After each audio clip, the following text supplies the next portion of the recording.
Halo sedulur kabeh, piye kabare? Moga sehat terus yo. Kali ini aku akan membahas sebuah film atau bisa dibilang spesial episode dari Kingdom series, yaitu Kingdom Ashen of the North. Untuk kalian yang belum nonton seriesnya, tenang, kalian tetap bisa menikmati film ini tanpa harus menonton seriesnya. Menceritakan perseteruan di antara pasukan militer kerajaan dengan sebuah suku barbar yang memiliki nafsu membunuh sangat tinggi. Di samping itu, seorang wanita bernama Ashin hendak membalaskan dendam atas penduduk desanya yang habis dibantai. Selain bermodalkan tekad yang kuat, ia juga mengetahui cara untuk mengubah manusia menjadi zombie. Tentunya dengan plot twist yang super gacor membuat film ini sangat layak untuk dibahas. Skuilah, langsung aja kita masuk ke filmnya. Dimulai dari sebuah dinasti bernama Joseon. Dinasti ini terbagi menjadi dua wilayah, yaitu selatan dan utara. Setelah peperangan dengan Kekaisaran Jepang, Joseon Selatan menjadi porak-poranda, sementara itu Joseon Utara menjadi was-was. Cerita akan berfokus pada Joseon Utara. Selain was-was dengan Jepang, mereka juga berselisih dengan sebuah suku bernama Pajeowi. Suku Pajeowi terkenal barbar, agresif, dan sangat kuat.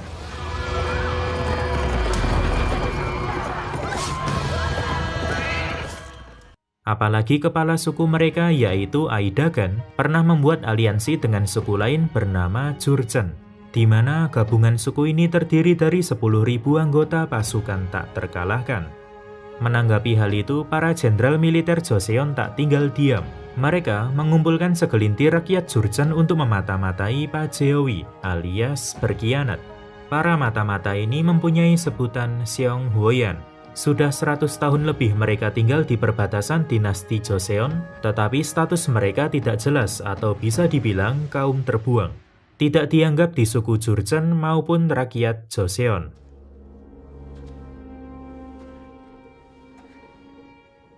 Tampak seorang bocah bernama Ashin yang memasuki sebuah gua di hutan. Di sini ia melihat ukiran di dinding yang menggambarkan seekor rusa memakan sebuah tanaman.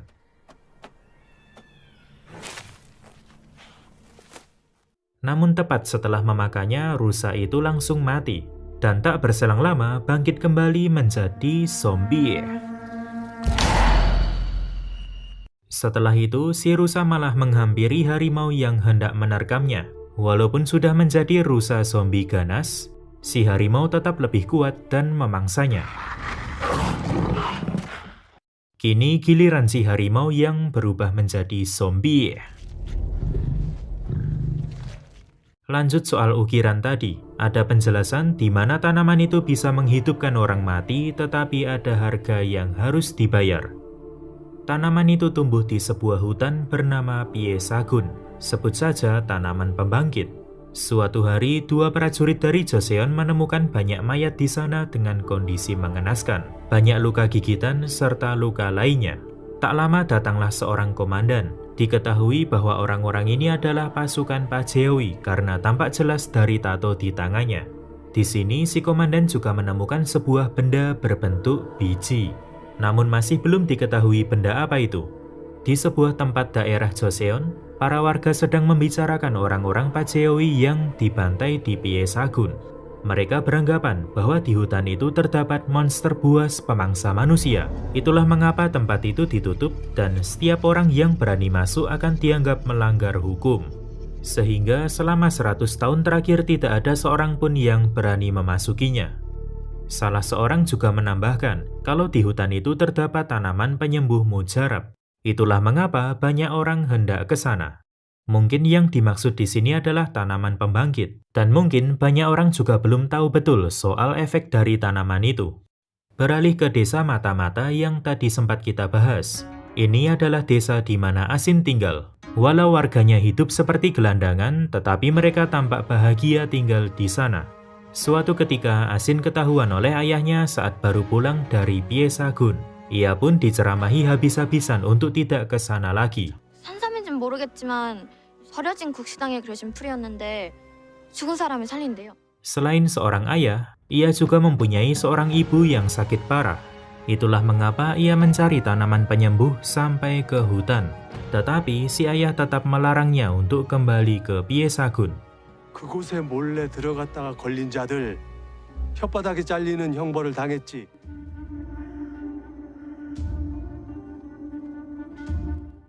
Tubuh 15 orang Pajewi tadi akhirnya dipindahkan ke kamp militer Joseon. Diketahui bahwa luka gigitan di tubuh orang-orang ini didapatkan setelah mereka meninggal. Atau dengan artian lain, mereka bukanlah dibunuh oleh hewan buas, melainkan oleh manusia. Tubuh orang Pajewi tadi pun dibakar untuk menghilangkan jejak. Sementara di sisi lain, tampak prajurit Pajewi sedang mengawasi daerah si komandan. Kemudian si komandan mendatangi komisaris militer kerajaan. Ternyata ia tahu kalau pembunuh orang Pajewi tadi adalah si komisaris beserta pasukannya. Terbukti dari biji yang ditemukan tadi itu adalah aksesoris di topi komisaris. Si komisaris beralasan kalau ia melakukan itu karena orang Pajewi sudah melanggar aturan dengan masuk ke Piesagun. Namun si komandan menentang keras semua tindakan yang bisa memicu peperangan dengan suku Pajewi. 이 나라를 위태롭게 만드는 죄를 짓는다면 아무리 해원조씨 가문이라 하여도. Esoknya si komandan datang ke desa Mata-Mata. Para warga menyambutnya dengan hormat dan Ayah Hasin juga memberikan persembahan. Di sini si komandan memberitahu soal penemuan mayat tadi dan menyuruh Ayah Hasin untuk datang ke desa Pajewi, lalu menyebarkan berita palsu bahwa orang-orang Pajewi dibunuh oleh harimau. Tujuannya tidak lain adalah untuk membuat suku Pajewi tenang. Karena kalau mereka tahu bahwa pihak Joseon yang membunuh, hal itu bisa memicu peperangan dan meruntuhkan Joseon. Mengingat suku Pajewi mampu membentuk aliansi dengan suku Jurchen yang melahirkan 10.000 pasukan perang tak terkalahkan.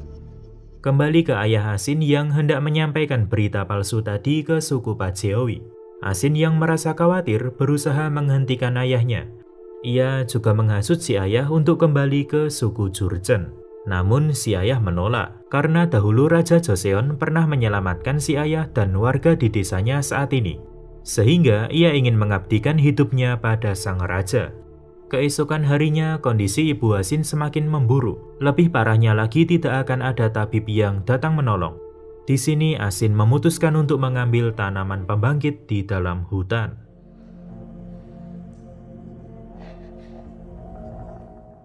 Sementara itu, Ayah Hasin sudah sampai di desa Pajewi.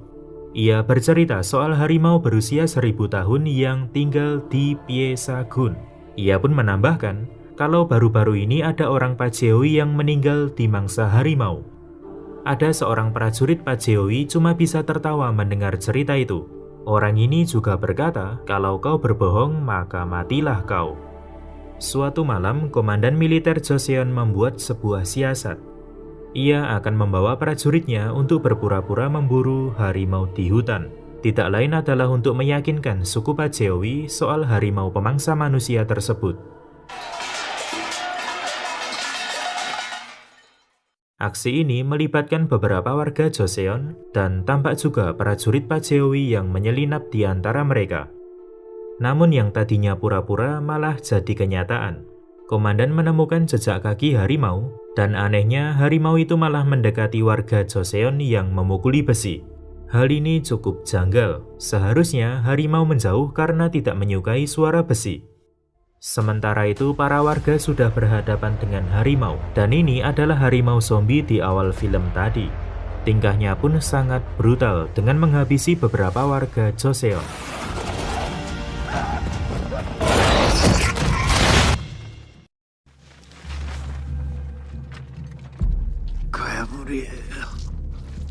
Lalu komandan serta pasukannya bergegas mengejar harimau itu. Begitu pula dengan beberapa orang Pajewi tadi.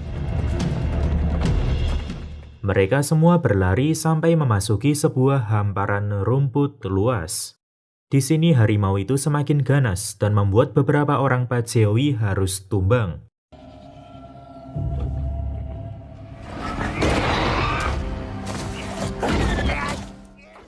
Tetapi untunglah si komandan bisa membunuhnya dengan sebuah tombak.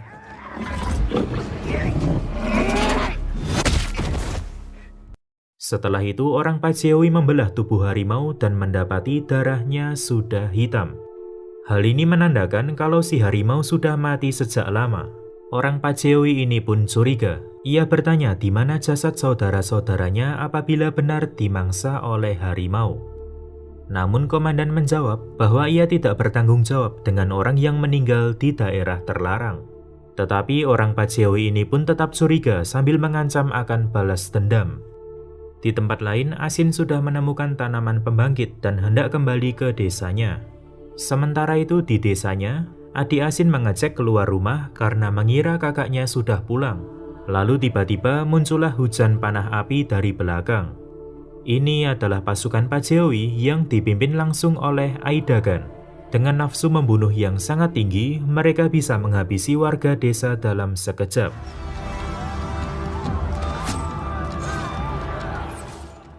Beberapa jam kemudian Asin sudah pulang ke desanya. Namun tempat tinggalnya itu sudah hancur lebur. Bahkan ia juga mendapati para warga termasuk keluarganya sudah digantung dalam kondisi mengenaskan. Tampak juga kalung milik si ayah tergantung di kaki seseorang. Sampai suatu hari Asin mendatangi kamp militer Joseon. Di sini ia tidak tahu kenapa warga di desanya dibantai oleh suku Pajewi. Ia pun meminta tolong pada komandan untuk membalaskan dendam pada Pajewi. Permintaannya pun juga tidak harus segera dilakukan. Mau tahun depan, 10 tahun lagi, atau 20 tahun sekalipun tidak masalah. Dan selama menunggu balas dendam itu terwujud, Asin akan mengabdikan hidupnya untuk komandan dan pasukannya. Komandan yang merasa iba lalu menyetujuinya. Setelah itu Asin hendak dibawa ke kandang babi. Dalam perjalanan, orang-orang memperhatikannya sebagai orang asing dari suku Jurchen. Ia akan tinggal di kandang ini sekaligus diminta untuk merawat beberapa babi. Ya mau bagaimana lagi, hal ini terpaksa dilakukan karena tidak ada pilihan lain. Bisa dibilang Asin menjalani harinya di sini sebagai pembantu, seperti mengurus babi serta mencuci pakaian kotor para prajurit. Setiap gerakannya pun selalu diperhatikan oleh orang-orang di sana.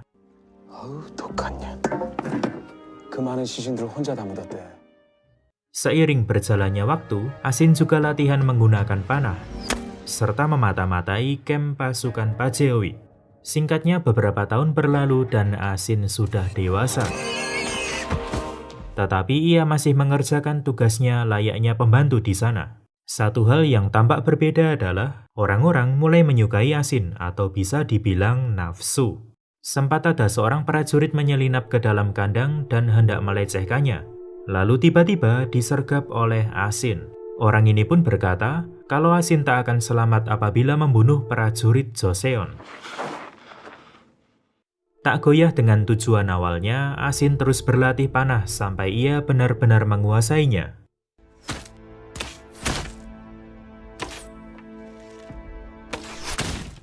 Kemampuannya sebagai mata-mata pun juga meningkat. Sampai suatu malam saat Asin menyerahkan hasil pengintaiannya, ia melihat sebuah lemari milik komandan yang seperti terdapat sesuatu.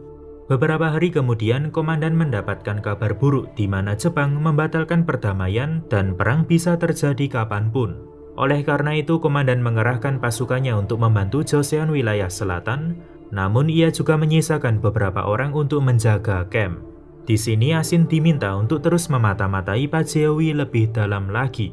Alhasil, Asin langsung bergegas menuju kamp Pajewi. Ia pun melihat pasukan Pajewi baru saja meninggalkan kamp. Sehingga inilah saatnya untuk menyelinap masuk. Sampailah Asin di sebuah gudang. Ia pun bersembunyi untuk menghindari penjaga. Tampak penjaga itu memberi makan seseorang dengan tidak manusiawi. Lalu setelah penjaga keluar, Asin mendekati orang itu yang ternyata adalah ayahnya. Yap, ayahnya masih hidup dengan kondisi mengenaskan. Kedua kakinya putus dan ia pun diberi pasung yang bertuliskan mata-mata yang mengkhianati sukunya sendiri. Hal ini membuatnya tak bisa berhenti menangis. Sementara itu, si ayah terus mengucapkan kalimat, "Tolong bunuh aku." Seakan-akan ia sudah tidak mempunyai harapan untuk terus hidup dengan kondisi seperti itu. Sampai akhirnya, setelah itu Asin meninggalkan kamp dengan sebuah kebakaran besar. Ia merasa ada kejanggalan Kenapa dahulu pihak Pak Jeowi sangat ngotot membunuh warga di desanya? Dan mengapa aksi ayahnya sebagai mata-mata bisa ketahuan? Asin memutuskan untuk menyelinap masuk ke ruangan komandan untuk mencari informasi. Sasarannya adalah lemari milik komandan. Didapatilah sebuah gulungan di mana tertulis kalau suku Pak Jeowi sangat menginginkan sebuah tanaman di Piesagun. Sayangnya mereka ketahuan oleh komisaris lalu dibantai habis. Saat itu peperangan suku Pak Jeowi dengan Joseon nyaris pecah. Apalagi dengan bersatunya Pak Jeowi dengan Jurchen bisa saja membuat Joseon runtuh. Tetapi masalah bisa diselesaikan dengan mengorbankan salah seorang dari sebuah desa hina. Kemudian cerita flashback ke masa lalu. Tepat setelah harimau zombie dibunuh, orang Pak Jeowi ini memutuskan untuk balas dendam. Karena ia yakin kalau saudaranya sudah dibunuh oleh prajurit Joseon. Mendengar hal itu, si komandan langsung menghentikannya. Ia berkata memang benar kalau orang Pak Jeowi yang mati bukanlah dimangsa harimau, melainkan dibunuh oleh seseorang. Diberikanlah sebuah benda yang katanya ditemukan di TKP pembunuhan. Dan kalau kalian ingat, ini adalah benda persembahan ayah Asin sebelumnya.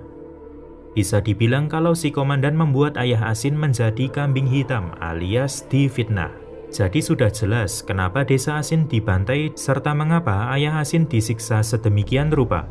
Di sini emosi Asin memuncak. Ia pun teringat dengan tanaman pembangkit dan hendak menggunakan tanaman itu untuk balas dendam.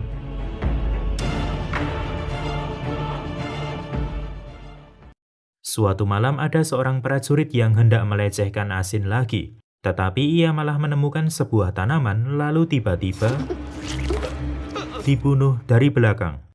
Prajurit ini pun keluar kandang dalam wujud zombie. Zombie ini sangat agresif dengan menerkam para prajurit yang berjaga satu persatu.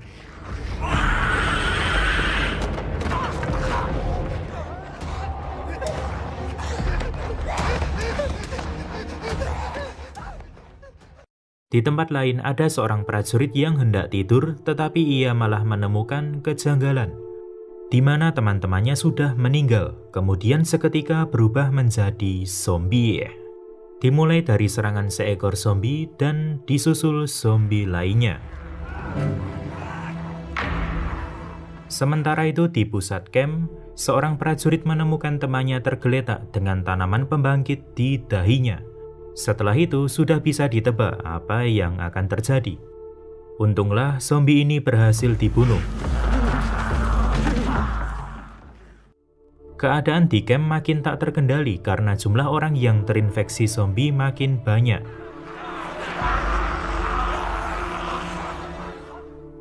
Lebih parahnya, para prajurit tidak bisa kabur karena dihalangi oleh Asin. Sungguh wanita ini berhasil membuat camp kacau balau.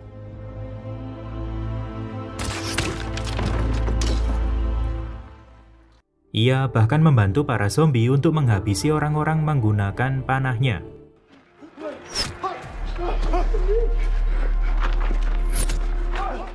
Kemampuan berpanahnya ini sangat luar biasa. Tidak ada satupun anak panah yang meleset, bahkan yang bersembunyi sekalipun.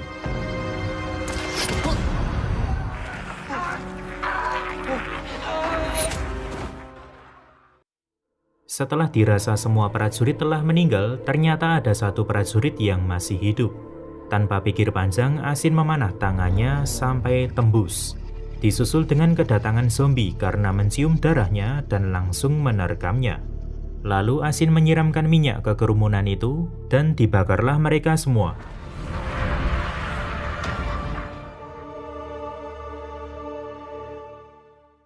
Esoknya Asin kembali ke kandang babi tempatnya tinggal.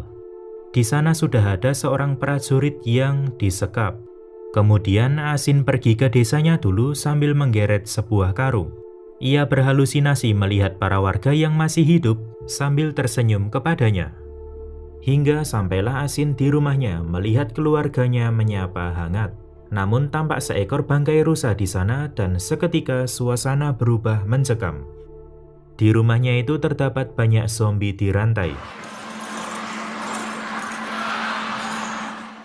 Ternyata selama ini Asin tidak mengubur mayat penduduk di desanya. melainkan malah menghidupkannya kembali menjadi zombie. Bahkan ia juga selalu memberi mereka makan karena dengan begini Asin tidak merasa kesepian. Setelah itu dibukalah karung tadi. Di dalamnya terdapat prajurit yang tadi disekap dan langsung diberikan pada para zombie untuk dimakan.